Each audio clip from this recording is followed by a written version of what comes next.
बॉलीवुड में हर शुक्रवार किसी नए अभिनेता के कैरियर का फैसला होता है। कुछ इस परीक्षा में सफल हो जाते हैं और बहुत सारे किनारे में खड़े बस उन्हें देखते रह जाते हैं। गोविंदा एक ऐसे ही सितारे थे जिन्होंने 80 के दशक में शुरुआत कर लगभग 2 दशकों तक इंडस्ट्री में अपनी धाक जमाए रखी। इस दौरान उनकी टक्कर में कई अभिनेता आए, लेकिन उनमें से ज्यादातर कलाकार गोविंदा की आंधी के सामने टिक नहीं पाए। आज की इस वीडियो में हम जानेंगे उन कलाकारों के बारे में जिन्होंने गोविंदा के साथ ही अपने कैरियर की शुरुआत की, लेकिन गोविंदा के सामने उनका कैरियर बिल्कुल फीका रह गया।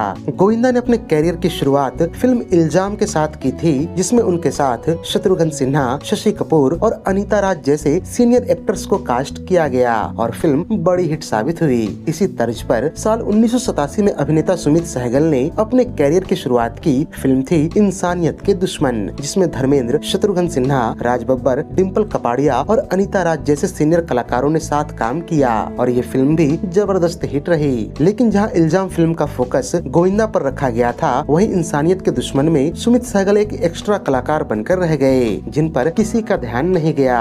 गोविंदा ने भी अपने कैरियर की शुरुआत में जितेंद्र, शशि कपूर, राजेश खन्ना, कादर खान और ऋषि कपूर जैसे सीनियर कलाकारों के साए तले काम किया, लेकिन खुदगर्ज, सिंदूर, घर घर की कहानी, दरिया दिल और जैसी करनी वैसी भरनी जैसी फिल्मों की सफलता ने गोविंदा के स्टारडम का रास्ता तैयार किया। वहीं सुमित सहगल के लिए वही रास्ता नुकसानदायक साबित हुआ, क्योंकि इंसानियत के दुश्मन के बाद उनकी कोई भी फिल्म सफल नहीं रही। सुमित सहगल ने भी सौतन की बेटी और तमाचा में जितेंद्र और परम धर्म और गरीबों का दाता में मिथुन के नीचे काम किया, पर ये सारी ही फिल्में फ्लॉप रहीं। गौरतलब है कि सुमित सहगल और गोविंदा ने कई फिल्मों में साथ काम किया, जैसे कि बिल्लू बादशाह, महासंग्राम, दोस्त गरीबों का आदि। इस दौरान सुमित सहगल ने आरोप लगाया कि गोविंदा फिल्म बिल्लू बादशाह में सुमित सहगल का डांस देखकर जल भुन गए और उन्होंने निर्माताओं से कहकर अपने ऊपर गाना फिल्माने की डिमांड कर डाली। ये विवाद यहीं पर नहीं रुका, क्योंकि दोस्त गरीबों का फिल्म के दौरान भी सुमित सहगल ने ये आरोप लगाया कि गोविंदा ने उनके कई सीन्स पर कैंची चलवा दी और क्लाइमेक्स में उनका सीन बेहद छोटा कर दिया।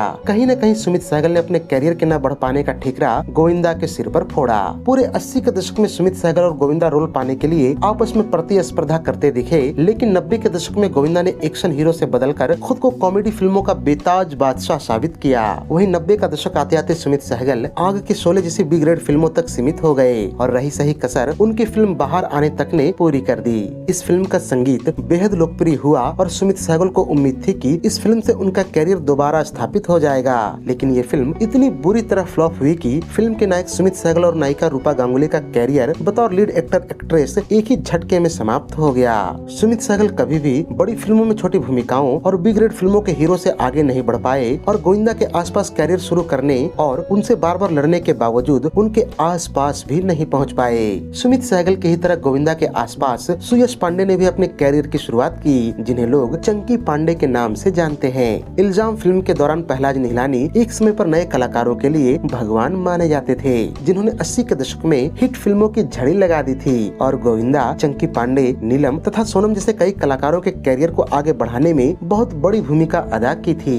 इल्जाम फिल्म के दौरान गोविंदा और पहलाज निहलानी के बीच कुछ अनबन हो गई, क्योंकि गोविंदा ने अंधाधुन फिल्में साइन करनी शुरू कर दी, जिससे पहलाज निहलानी खासे नाराज हो गए। नतीजन उन्होंने गोविंदा की टक्कर में चंकी पांडे को खड़ा कर दिया। पहलाज निहलानी को चंकी पांडे पर इतना विश्वास था कि उन्होंने अपनी फिल्म आग का गोला में चंकी पांडे को बॉलीवुड स्टार चंकी पांडे के रूप में कैमियो रोल दिलवा दिया, वो भी तब जब उनका कैरियर शुरू ही हुआ था। पहलाज निहलानी ने चंकी पांडे को आग ही आग में सपोर्टिंग रोल दिया और ये फिल्म बड़ी हिट साबित हुई। इंडिया टुडे मैगजीन के मुताबिक चंकी पांडे ने इसके बाद लगभग 25 फिल्में साइन कर ली थी। पहलाज निहलानी ने गोविंदा और नीलम की सुपरहिट जोड़ी के जवाब में नीलम की जोड़ी चंकी पांडे के साथ बनाने की कोशिश की और ये दांव बेहद सफल साबित होता दिखाई दिया। 1987 से लेकर 1989 के बीच चंकी पांडे और पहलाज निहलानी की जोड़ी ने आग ही आग, पाप की दुनिया और मिट्टी और सोना जैसी सुपरहिट फिल्मों में काम किया और इनकी सिर्फ एक फिल्म मुकद्दर का फैसला ही फ्लॉप साबित हुआ। इसी बीच चंकी पांडे और गोविंदा ने एक दूसरे पर जमकर कीचड़ उछाला और एक दूसरे पर खूब ताने बरसाए। चंकी पांडे ने शुरुआत जितनी बेहतरीन की थी, उनका गिरना उतना ही तेजी से हुआ। पहली बात तो ये कि नीलम की पहलाज निहलानी से अनबन हो गई फिल्म मिट्टी और सोना के दौरान, जिसके बाद नीलम ने पहलाज निहलानी का साथ ही छोड़ दिया। दूसरी बात, पहलाज निहलानी चंकी पांडे को लेकर एक बड़ी फिल्म प्लान कर रहे थे, लेकिन इसी बीच उनकी महत्वाकांक्षी फिल्म आंधियां फिल्म इतिहास की सबसे बड़ी फ्लॉप्स फिल्मों में से एक साबित हुई। इसके अगले साल सौदागर फिल्म की सुपरहिट जोड़ी विवेक मुशरान और मनीषा कोइराला के साथ चंकी पांडे को फिल्म फर्स्ट लव लेटर में साइन किया गया, लेकिन ये फिल्म भी डिजास्टर साबित हुई। इसके बाद पहलाज निहलानी ने अपनी कई बड़ी फिल्मों को बंद करने का निश्चय किया, जिससे चंकी पांडे को काफी नुकसान हुआ। तीसरी बात यह कि गोविंदा और पहलाज निहलानी ने अपने मतभेद भुलाकर साथ में काम करने का फैसला किया और साथ में शोला और शबनम जैसी फिल्मों में काम किया, जो कि ब्लॉकबस्टर साबित हुई। वहीं दूसरी तरफ चंकी पांडे की मिट्टी और सोना के अलावा रिलीज हुई लगभग 20 फिल्में लाइन से फ्लॉप हो गई और उन्हें लीड रोल्स मिलने लगभग बंद हो गए। 1992 तक जहां गोविंदा शोला और शबनम के साथ बड़े स्टार बन गए, वहीं चंकी पांडे को विश्वात्मा और लुटेरे जैसी फिल्मों में सपोर्टिंग रोल करने पड़े।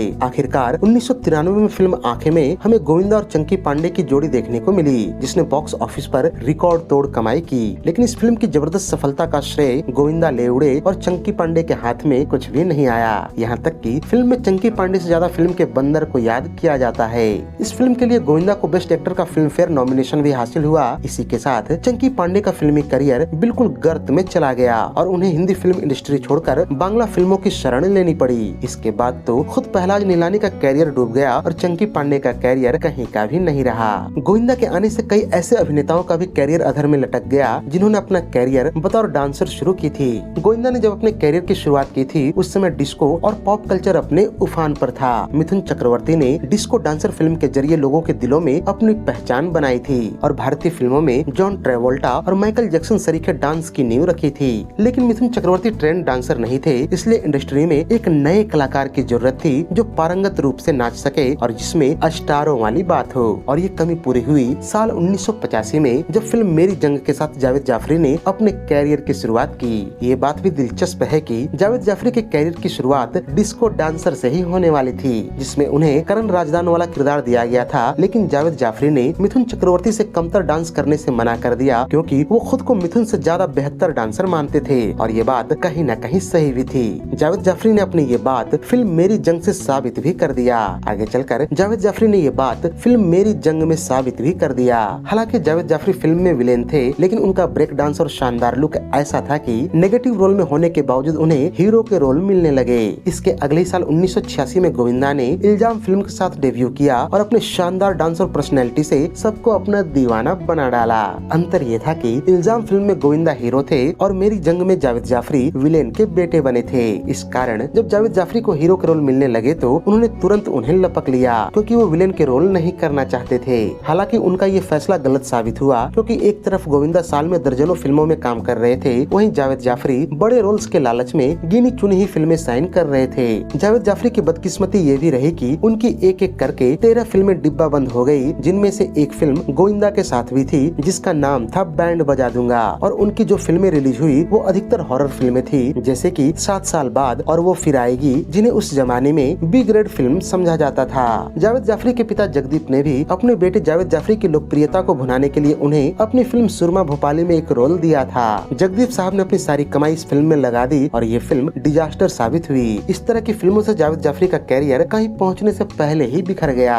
जावेद जाफरी शायद उस दौर में बॉलीवुड के सबसे बेहतरीन डांसर थे, लेकिन फिल्मों में न उनके एक्टिंग का बखूबी इस्तेमाल किया गया और न ही डांसिंग का। गोविंदा की ही तरह जावेद जाफरी ने भी अपने कैरियर की शुरुआत में कई एक्शन फिल्में की और बाद में कॉमेडी की तरफ रुख कर लिया। जावेद जाफरी ने अपने कैरियर में जो सफल फिल्में दी, उनमें भी वो कभी सोलो हीरो नहीं रहे। 100 डेज में जैकी श्रॉफ और माधुरी दीक्षित थे, तो तहलका में धर्मेंद्र, नसीरुद्दीन शाह और आदित्य पंचोली जैसे कलाकार रहे। बहुत लंबे समय तक जावेद जाफरी की पहचान उनके टीवी शो बूगी वूगी के जज के रूप में रही, जिससे बतौर अभिनेता उन्हें काम मिलना और भी कम हो गया। जिस समय गोविंदा अपने कैरियर के सबसे बेहतरीन दौर में थे, उस समय जावेद जाफरी ने फिल्में छोड़कर टीवी का रुख कर लिया। हालांकि उन्होंने बीच बीच में फिल्मों में वापसी करने की कोशिश जरूर की और जजनतरम ममंतरम जैसी फिल्मों में लीड रोल निभाया। इस फिल्म को आज भले ही टीवी पर काफी देखा जाता रहा हो, लेकिन उस समय ये फिल्म डिजास्टर साबित हुई थी। साथ ही जब उन्होंने शुरुआत में टकेसिज कैसल में अपनी आवाज दी तो वो बुरी तरह से असफल रहा। जावेद जाफरी को टैलेंटेड होने के बावजूद अपनी जगह बनाने के लिए काफी संघर्ष करना पड़ा।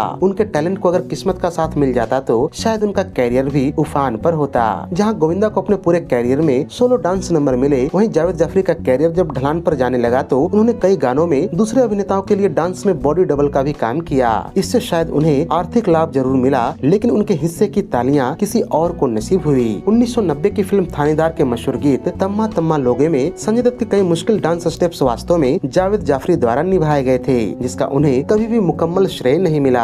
इन किस्सों से हमें यह भी पता चलता है कि कई बार एक कलाकार की सफलता सफलता इससे भी निर्धारित होती है कि क्या वो सही समय पर सही जगह मौजूद है और क्या वो खुद को मिले मौकों का ठीक से इस्तेमाल कर पाता है। गोविंदा के साथ में ऐसे ही बहुत कलाकार आए, लेकिन कोई भी गोविंदा के मुकाबले नहीं टिक पाया। हालांकि चंकी पांडे और जावेद जाफरी ने अपने कैरियर का दोबारा आगाज किया है और शायद आज के समय उनके पास गोविंदा से ज्यादा काम है, लेकिन एक समय ऐसा भी था जब इन कलाकारों को गोविंदा की छत्रछाया में संघर्ष ही करना पड़ा। इसलिए कहा जाता है कि इंसान की किस्मत कभी भी पलट सकती है। तो ये थी उन एक्टर्स पर हमारी एक विशेष प्रस्तुति जो प्रतिभावान तो बहुत थे, लेकिन गोविंदा के आगे नहीं टिक पाए। उम्मीद है कि आपको ये वीडियो बेहद रोचक लगी होगी और अगर वीडियो पसंद आई हो तो इसे लाइक व शेयर भी कर दें तथा ऐसे ही दिलचस्प वीडियोस की नोटिफिकेशन पाने के लिए चैनल को सब्सक्राइब करके बेल आइकन में ऑल का बटन दबाना न भूलें। धन्यवाद।